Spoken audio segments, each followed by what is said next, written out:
Bismillahirrahmanirrahim. Assalamualaikum warahmatullahi wabarakatuh. Anak soleh dan soleha, apa kabar kalian semua hari ini? Semoga selalu sehat dan tetap bersemangat menuntut ilmu. Alhamdulillah, anak soleh dan soleha, hari ini kita akan mempelajari subtema 2, pembelajaran 2 dan 3. Sebelum memulai pembelajaran kita hari ini, marilah kita berdoa kepada Allah Subhanahu wa Ta'ala. Semoga apa yang kita usahakan, termasuk menuntut ilmu, bernilai pahala untuk kita semua. Amin. Berdoa dipersilakan.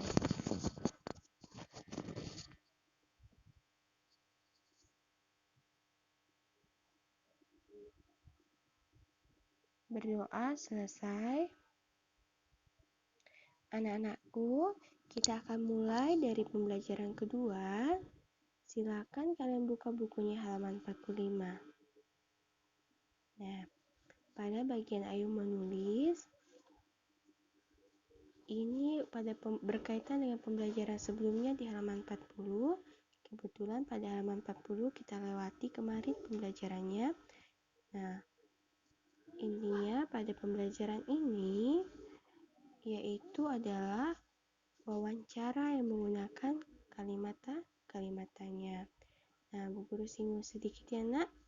Kalian tentu masih ingat kalimatnya itu ciri-cirinya adalah diawali dengan kata tanya dan diakhiri dengan tanda tanya. Nah, untuk kata tanya, kalian masih ingat dengan singkatan adik Simba? Kalau kalian masih ingat, ayo, apa kepanjangan dari adik Simba? Adik Simba yaitu kepanjangannya adalah yang pertama apa, di mana, kapan, siapa, mengapa, bagaimana. Oke.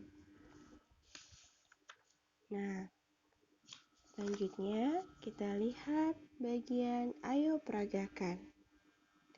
Sebelum berjalan, bayi biasanya akan belajar merangkak terlebih dahulu. Kegiatan merangkak dapat menguatkan tubuh. Nah, jadi ini adalah fase dalam pertumbuhan manusia. Jadi sebelum bayi bisa berjalan, dia akan mengalami namanya fase merangkak. Baik, sekarang kita lanjutkan kembali di halaman 46.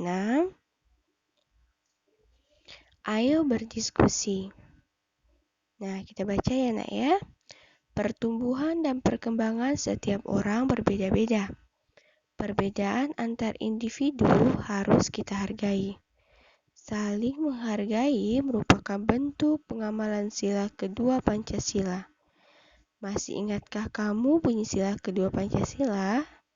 Bu Guru yakin anak-anak Bu Guru masih ingat, yaitu kemanusiaan yang adil dan beradab. Sila kedua disimbolkan dengan gambar rantai emas. Mata rantai yang saling berkait melambangkan bahwa setiap manusia saling membutuhkan dan perlu bersatu sehingga menjadi kuat seperti sebuah rantai.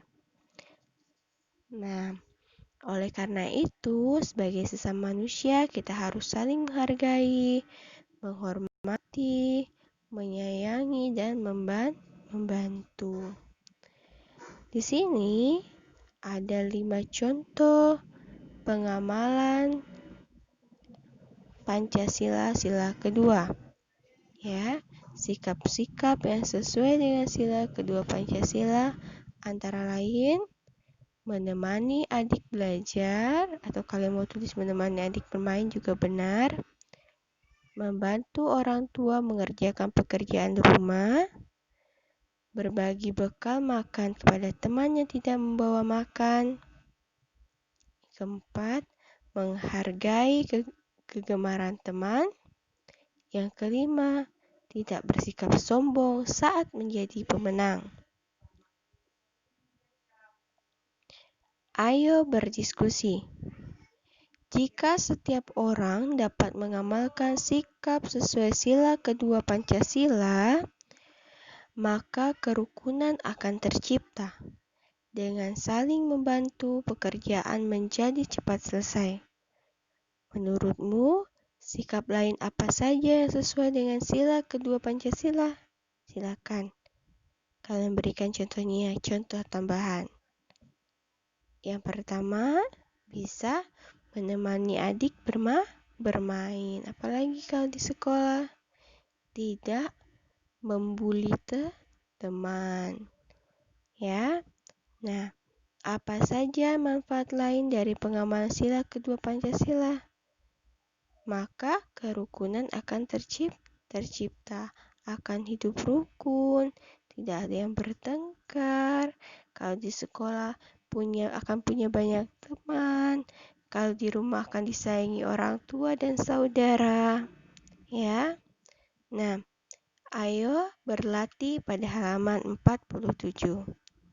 Nah, slide yang Bu Guru jelaskan hari ini akan Bu Guru bagikan sebagai materi. Jadi, kita akan menjawab bersama, ayo berlatih. Silakan kalian tulis di buku tematik paket kalian. Apabila tertinggal dari yang Bu Guru bacakan, silakan kalian buka kembali slide-nya. Nomor 1, amatilah gambar berikut. Tuliskan hasil pengamatanmu berkaitan dengan pertumbuhan dan perkembangan manusia berdasarkan gambar berikut. Nah, di sini Bu Guru sudah bikin penjelasannya. Pada gambar pertama, menunjukkan seorang anak yang dibantu ibunya memasang sepatu. Gambar kedua, menunjukkan seorang anak sekolah yang memakai sepatu sendiri. Nah, di sini dari hasil pengamatan pada anak tersebut mengalami pertumbuhan dan perkembangan. Dari mana dilihat, Nak? Ini adalah anak yang sama. Jadi, dari badannya yang kecil menjadi lebih besar dan lebih tinggi. Anak tersebut jadinya juga lebih mandiri. Coba lihat di gambar kedua, dia sudah bisa pakai sepatunya sendiri tanpa dibantu oleh ibunya lagi, ya. Nah, nomor kedua. Tuliskan 3 contoh sikap yang sesuai sila kedua Pancasila. Yang pertama, menemani adik bermain atau belajar, membantu orang tua mengerjakan pekerjaan rumah. Yang ketiga, menghargai kegemaran teman. Nomor 3. Andi anak yang pintar. Ia menjadi juara kelas. Namun Andi sombong dan suka mengejek temannya yang nilainya kurang baik. Menurutmu, apakah Andi sudah mengamalkan sila kedua Pancasila? Bagaimana sebaiknya sikap Andi? Jadi, Andi belum mengamalkan sila kedua Pancasila. Seharusnya Andi saat menjadi juara, dia bersikap rendah hati dan menjaga perasaan atau menghargai perasaan teman-temannya. Nah, sekian pembelajaran kedua. Kita lanjut ke pembelajaran ketiga. Silakan kalian buka buku kalian halaman 48. Sudah? Nah, Bu Guru bacakan prolognya. Makanan bergizi seimbang dapat mempengaruhi faktor pertumbuhan dan perkembangan manusia. Makanan dikatakan bergizi jika mengandung zat gizi yang diperlukan tubuh. Makanan dikatakan seimbang jika jumlahnya mencukupi. Bacalah teks berikut untuk lebih mengetahui tentang makanan yang bergizi seimbang. Silahkan kalian baca.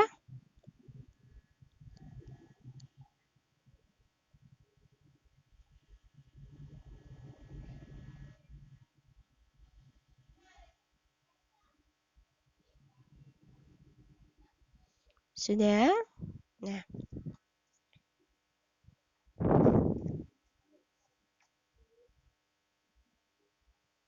Di sini jelaskan faktor pertumbuhan dan perkembangan dipengaruhi oleh asupan makanan bergizi dan seimbang.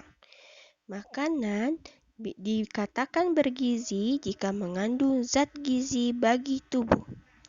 Makanan dikatakan seimbang bila jumlahnya mencukupi.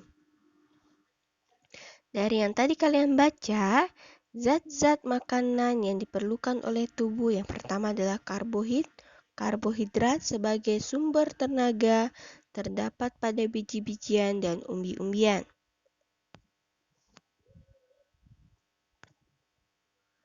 Yang kedua adalah protein, berperan dalam proses pertumbuhan dan memperbaiki bagian tubuh yang rusak. Terdapat pada daging, ikan, telur, kelapa, susu, dan kacang-kacangan. Yang selanjutnya, yang ketiga adalah lemak berperan sebagai sumber energi dan mempertahankan suhu tubuh. Lemak ada dua, lemak jenuh terdapat pada makanan yang berasal dari hewan seperti daging dan mentega. Lemak tak jenuh terdapat pada makanan yang berasal dari tumbuhan seperti sayur mayur, minyak goreng, dan kelapa. Selanjutnya, vitamin dan mineral berperan untuk menjaga daya tahan dan kesehatan tubuh. Terdapat hampir pada semua makanan. Contohnya, wortel mengandung vitamin A untuk kesehatan mata. Jeruk mengandung vitamin C untuk kesehatan gusi, pembuluh darah, dan mencegah flu. Susu terdapat vitamin D membantu penyerapan kalsium. Yang selanjutnya adalah air. Berfungsi sebagai pelarut zat-zat yang diperlukan tubuh. Air yang kita perlukan berasal dari air minum dan sebagian dari makanan, terutama buah dan sayur. Nah, silahkan kalian buka halaman 50. Kemarin di materi sebelumnya di pembelajaran 1 sudah dijelaskan oleh Pak Noto ya nak. Selain mengkonsumsi makanan bergizi seimbang, melakukan olah tubuh juga penting bagi pertumbuhan dan perkembangan tubuhmu. Pada pembelajaran sebelumnya, kamu telah berlatih gerakan kuat dan lemah pada tangan dalam tarian. Coba ingatlah kembali gerakan-gerakan tersebut. Selanjutnya, ayo berlatih gerakan lain. Sedangkan kalian lihat pada gambar pertama, di situ dia menirukan gerakan tangan kanan ke atas, tangan kiri di pinggang. Lakukan secara bergantian. Kalian bisa praktik di rumah ya. Gambar kedua tangan diangkat lalu diturunkan secara berlahan. Terus gambar ketiga, tangan kanan dan kiri dilenggangkan ke depan secara bergantian. Nah, selanjutnya kita masuk materi, ayo berhitung. Lihat pada gambar, pada bagian bawah, itu adalah tari saman. Ya, tari saman berasal dari Aceh. Tariannya menggunakan gerakan kuat pada tangan dan gerakannya cepat. Oke. Di sini di halaman 51 terdapat sebuah soal pada bagian atas. Pementasan tari saman pernah memecahkan rekor muri pada tahun 2017. Nah, rekor dengan kategori tarian dengan penari terbanyak di dunia. Pengertian rekor adalah pencapaian terbaik dari suatu kegiatan.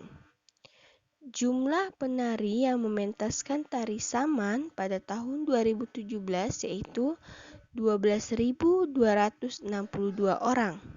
Pada tahun 2014, rekor yang sama pernah dibuat dengan jumlah penari sebanyak 5.057 orang.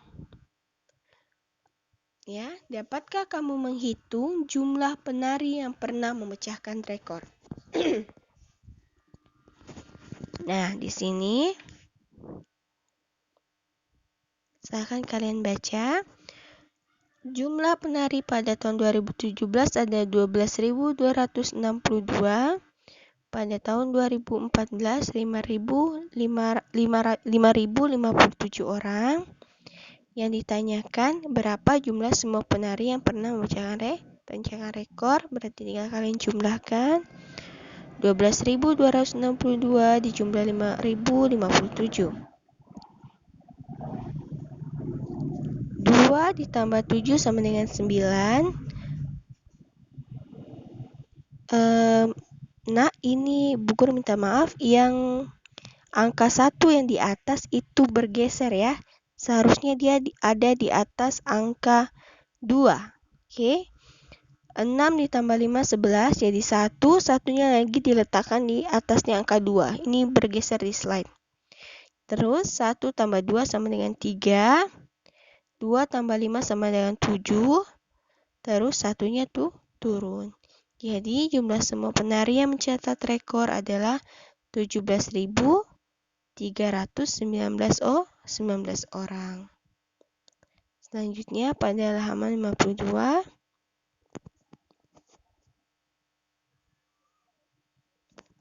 Kita jawab sama-sama ya nak ya. Bacalah kembali cerita zat dalam makanan bergizi seimbang. Setelah itu, jawablah pertanyaan-pertanyaan berikut. Yang A, apa saja kandungan zat dalam makanan bergizi seimbang yang sudah kalian baca? Yang pertama adalah karbohidrat, lemak, protein, vitamin, mineral, dan air. Yang B, apa manfaat lemak bagi tubuh? Sebagai sumber energi dan mempertahankan suhu tubuh agar tetap hangat. Yang C, mengapa air sangat penting bagi tubuh? Karena air sebagai pelarut zat-zat yang diperlukan tubuh. Yang D, makanan apa saja yang mengandung protein?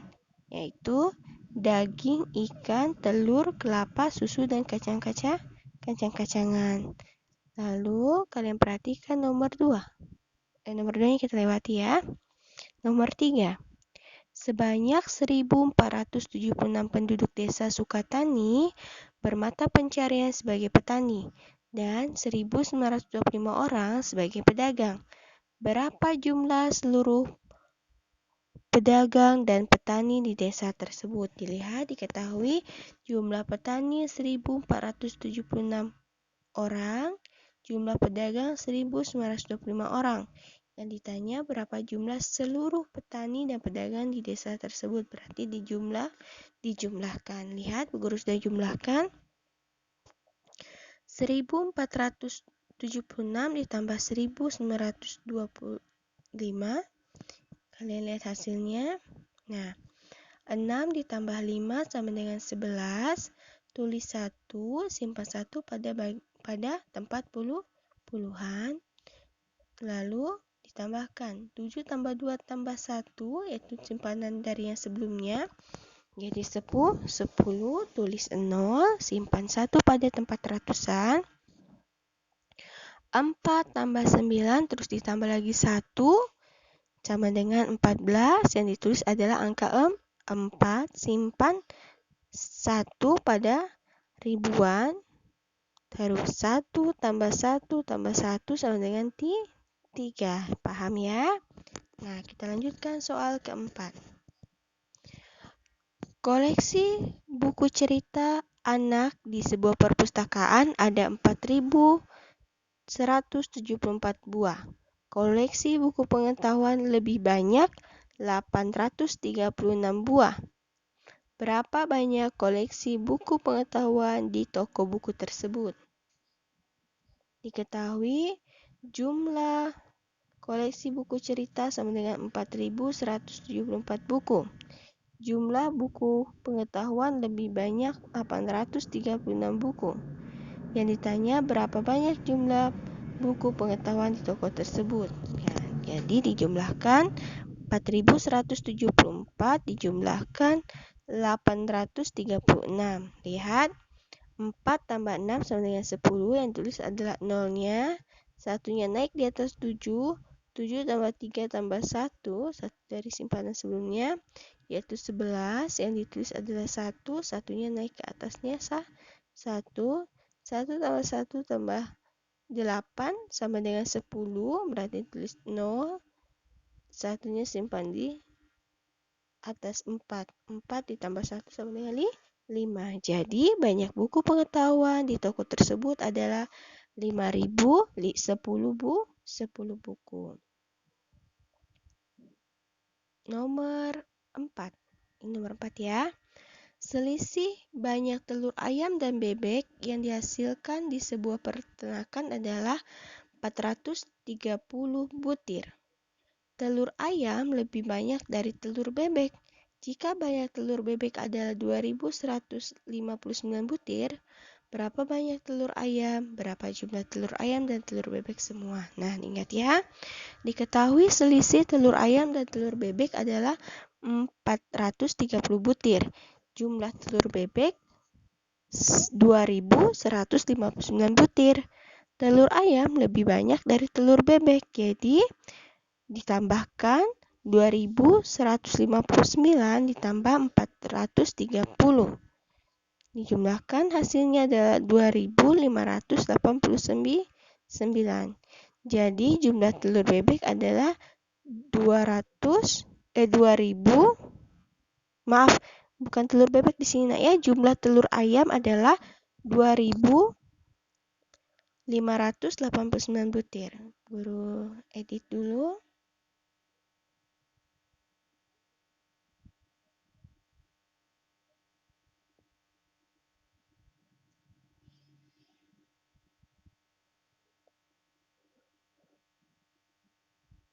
Ya. Baik, jadi jumlah telur ayam ya, Nak, ya, 2.589 butir. Bukan telur bebek, jumlah telur ayam. Lalu, jumlah telur seluruhnya adalah 2.589 ditambah 2.159. 9 tambah 9, 18, yang ditulis 8, 1 disimpan. 8 tambah 5 tambah 1 hasilnya 14. 4 yang ditulis, 1 yang disimpan. Terus 1 ditambah 5 ditambah 1 sama dengan 7. 2 ditambah 2 sama dengan 4. Baik, Nak. Nah, sekian penjelasan dari Bu Guru. Semoga anak-anak Bu Guru paham. Dan bila ada pertanyaan, silakan kalian bisa langsung WA Bu Guru ya. Baik, wabillahi taufiq wal hidayah. Wassalamualaikum warahmatullahi wabarakatuh.